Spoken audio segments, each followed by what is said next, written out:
जय श्री राम दोस्तों, स्वागत है हमारे यूट्यूब चैनल समृद्धि में। दोस्तों, आपके कोई सवाल हो तो कमेंट बॉक्स में बेझिझक लिख करके आप लोग पूछिए। जैसे ही मुझे टाइम मिलेगा मैं आप लोग के क्वेश्चंस के जवाब जरूर दूंगी। आप लोग के समस्या को जल्द से जल्द समाप्त करने के लिए समाधान भी बताऊंगी। दोस्तों, ऐसे भी लोग मेरे यहाँ बहुत सारे लोग आते हैं, लेकिन यूट्यूब के माध्यम से होता है क्या कि दूर दूर से लोग भी जो चाहते हैं अपनी समस्या को ख़त्म करना, वो कमेंट बॉक्स में लिख करके आप लोग दे सकते हैं और मैं जैसे ही समय मिलेगा मैं आप लोग की समस्या को ख़त्म करने का उपाय भेजूंगी। दोस्तों, आज मैं सुबह की पूजा के बारे में आप लोग से बात करने वाली हूँ कि जैसे सुबह में लोग पूजा तो करते हैं, लेकिन एक छत के नीचे यदि 5 लोग हैं पूजा करने वाले, तो क्या सभी लोग भोग लगाएंगे? क्या सभी लोग स्नान क्या कराएंगे? क्या सभी लोग फूल पत्ती चढ़ाएंगे? सभी लोग क्या हर काम करेंगे?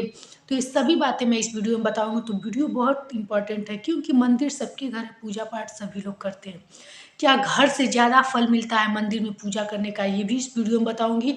तो वीडियो को ध्यान से देखिएगा दोस्तों, क्योंकि आज का कोई उपाय नहीं बताऊंगी।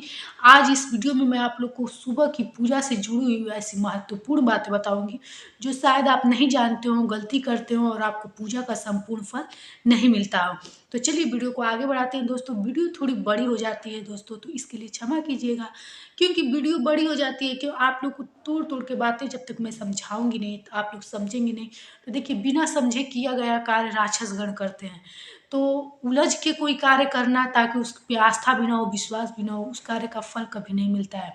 इसलिए आप लोग को बातों को भली भली भांति समझा करके और तब आप लोग को विश्वास के साथ वो काम करेंगे, तो आप लोग का वो काम फलीभूत होगा। तो चलिए, और एक दोस्तों रिक्वेस्ट है, यदि वीडियो अच्छी लगती हो तो एक लाइक ज़रूर कर दिया कीजिए, क्योंकि आपके लाइक से हमें बहुत प्रेरणा मिलती है, बल मिलता है और हमें अच्छा लगता है एक नई नई जानकारी आप लोगों को देना। तो सबसे पहले आप लोग मंदिर में जब सुबह उठते हैं, जाते हैं पूजा करने के लिए, तो आप लोग के मन में ये सवाल आता होगा, कभी कभी आप लोग मंदिर में भी पूजा करने जाते हैं। तो एक बात मैं बता दूं, आप लोग गांव की वो कहावत तो सुनी होगी, घर दिया जला कर तो मस्जिद दिया दिया जलाया जाता है। तो कहने का कुल ये मतलब कि मंदिर में पूजा करने का तो फल मिलता है, ये बात सही है कि घर की पूजा से ज़्यादा मिलता है।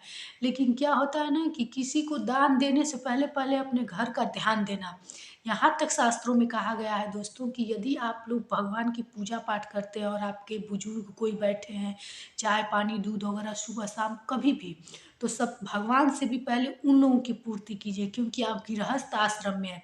गृहस्थ आश्रम में रहने वाले लोगों का सबसे पहले कर्तव्य है कि अपने परिवार के प्रति कर्तव्यों का निर्वहन करें, वरना आप लोग का फल जो होता है ना, भगवान भी नहीं आप लोगों की पूजा का फल देंगे और ना ही आप लोग को पूजा को लेते हैं। शास्त्र में कहा गया है, नारद जी और विष्णु जी में एक बार संवाद हो रहा था दोस्तों। थोड़ी वीडियो बड़ी हो जाएगी, लेकिन थोड़ा सा यहाँ मेरा बात समझ लीजिए। एक गृहस्थ था, वो जब भी कुछ काम करता था तो वो विष्णु भगवान का नाम ले लेता था। तो विष्णु भगवान उसको खूब फल देते थे, जैसे अनाज की बुआई ही करता था तो उसकी अनाज खूब ज़्यादा हो जाती थी। तब नारद जी ने कहा कि मैं तो आपका दिन भर नाम लेता हूँ, लेकिन हमारे नाम लेने से आप हमको तो उतना फल नहीं देते, जितना ये 2-4 बार ले लेता है तो देते हैं। तो उन्होंने कहा कि ठीक है, मैं तुमको 1 गिलास खीर देता हूँ और इसे लेकर तीनों लोकों में घूमो, और उस गिलास की खीर को कभी भी टपकने मत देना, गिर जाएगा तो मैं मानूंगा कि तुम मेरे भक्त नहीं हो। ऐसा कह के वो खीर लेकर के घूमने लगे नारद जी। और नारद जी जब खीर लेकर घूमने लगे, तो एक भी बूंद टपका नहीं। विष्णु भगवान के पास आए, कहे देखिए मैंने कितना आपका आज्ञा का पालन किया, एक बूंद भी खीर टपकने नहीं दिया। तब उन्होंने पूछा कि और नाम कितने बार लिए? तो बोला, ओ मैं तो टपकने को देखने में ही नाम लेना भूल गया। तो वो बोले कि देखो, ये अपने गृहस्थ जीवन का निर्वहन करते हुए मेरा नाम ले रहा है, तो ये मेरा सबसे बड़ा प्रिय भक्त है। तो मेरे कुल मिला जुला के कहने का मतलब कि सबसे प्रिय भक्त गृहस्थ आश्रम में वही होता है जो अपने गृहस्थ जीवन के कर्तव्यों का निर्वहन करते हुए और अपने भगवान का नाम लेता है। चाहे आप दिन में 2 बार लें, 1 बार लें, ना भी लें तो कोई बात नहीं। तो सबसे पहले आप लोग घर का कोई भी बुजुर्ग हो, उनको अन्न दान पूजा जो भी उनको देना हो दे करके तब मंदिर में पूजा करनी है।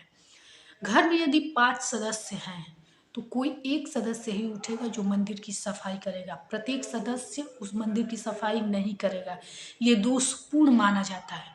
तो एक सदस्य नहा धो करके और मंदिर की साफ सफाई कर दे। यदि वो मतलब कि सब कुछ करने लायक है तो स्नान कराएँ। स्नान कराने के बाद फूल अर्पित करें, वस्त्र अर्पित करें, भोग लगाएँ।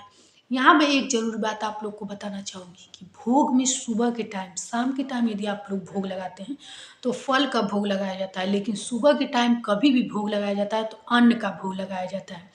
तो ऐसे में जिनके घर शालिग्राम, लड्डू गोपाल रहते हैं दोस्तों, वो तो साफ-सफाई से रोज़ भोजन पकाता है, किचन वगैरह साफ करके और अपने भी शुद्ध साफ रहता है और वो अन्न का भोग लगाता है। लेकिन हम महिला ऐसा संभव नहीं है, किसी को लंच देना है, किसी को टिफ़िन देना है, तो खाना उतनी सफाई से नहीं बना पाती। इसलिए अन्न का भोग लगाने के लिए मैं सबसे आप लोग को आसान तरीका बता रही हूँ।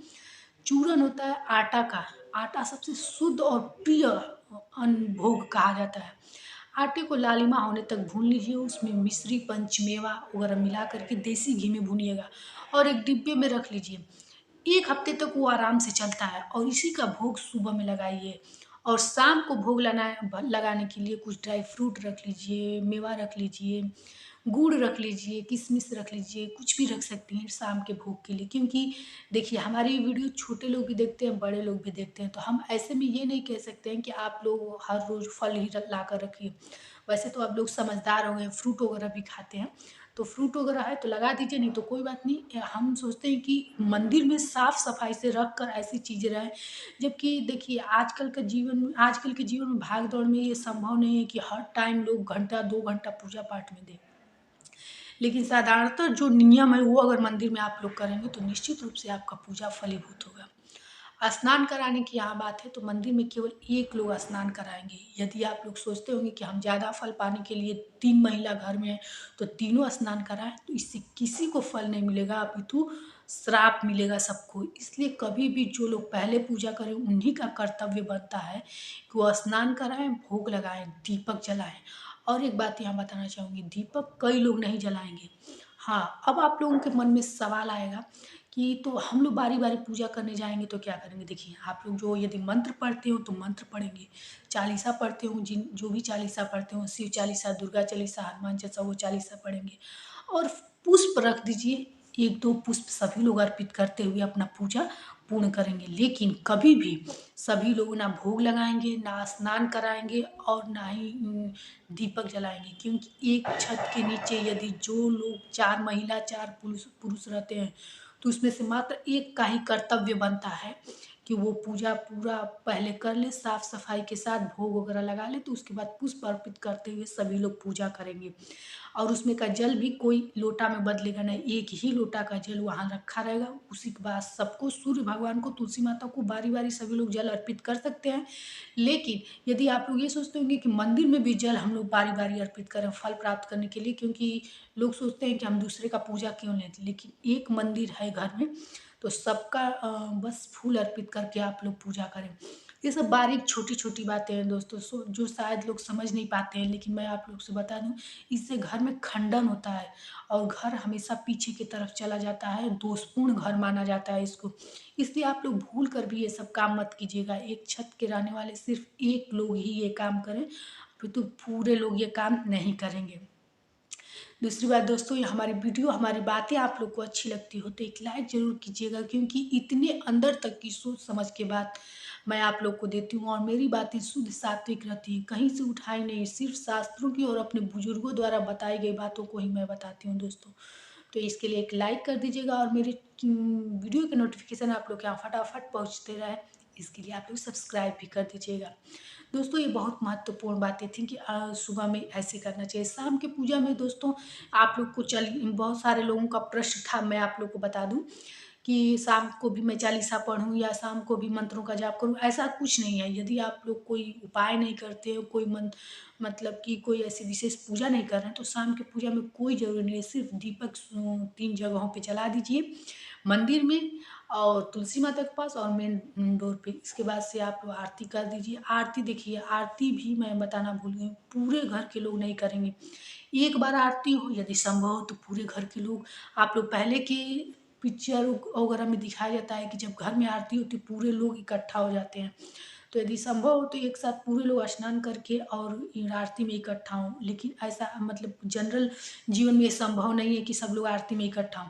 तो कोई बात नहीं है, लेकिन आरती एक ही लोग करेंगे, बार बार लोग आरती नहीं करेंगे। ये सब पूजा करने का एकमात्र कारण होगा, आप लोग का घर बर्बाद हो जाएगा और एक ही लोग नहीं, सब लोग शरीर से उस चीज़ का प्रभाव झेलेंगे। इसलिए घर में कभी भी ये कार्य नहीं करना चाहिए। तो दोस्तों, आज की वीडियो सिर्फ यही थी। यदि आप लोग का कोई प्रश्न हो तो ज़रूर पूछिएगा कमेंट बॉक्स में लिख करके। फिर मिलेंगे एक नई वीडियो के साथ। जय श्री राम।